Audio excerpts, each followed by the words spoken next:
భారత అమ్ముల పొదలోకి సరికొత్త అస్త్రం చేరబోతుంది. లేజర్ వెపన్ సిస్టమ్ తో శత్రు డ్రోన్స్ అలాగే క్షిపణులను కూల్చే సామర్థ్యాన్ని భారత్ సంపాదించింది. ఆంధ్రప్రదేశ్లోని కర్నూలులో తొలిసారిగా 30 kW laser best weapon system ని ఆర్డీఓ విజయవంతంగా పరీక్షించింది. గాల్లో ఎగురుతున్న యుఏవి డ్రోన్లను నేలకొల్చడంలో ఇది సక్సెస్ అయింది. ఇక ఈ ఆయుధాన్ని హైదరాబాద్ లోని DRDO lab centre for high energy systems and science అభివృద్ధి చేసింది. ఈ ఆయుధానికి మార్క్ 2A అనే పేరు పెట్టారు. ఇక అమెరికా, చైనా, రష్యా వద్ద ఈ టెక్నాలజీ ఇప్పటి వరకు మాత్రమే ఉండగా ఈ ఘనత సాధించిన 4వ దేశంగా భారత్ నిలిచింది. ఇది కేవలం ఆరంభం మాత్రమే అన్నారు డిఆర్డీఓ చైర్మన్ డాక్టర్ సమీర్ వి కామత్.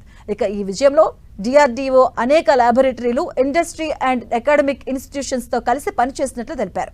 త్వరలోనే తాము గమ్యస్థానాన్ని చేరుకుంటామని విశ్వాసం వ్యక్తం చేశారు.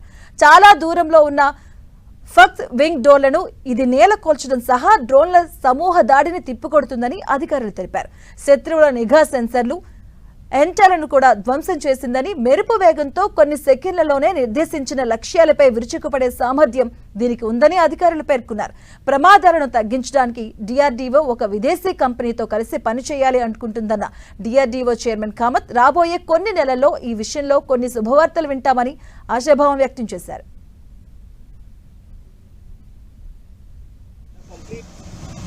Structure, GFRP material has been melted down and penetrated, and even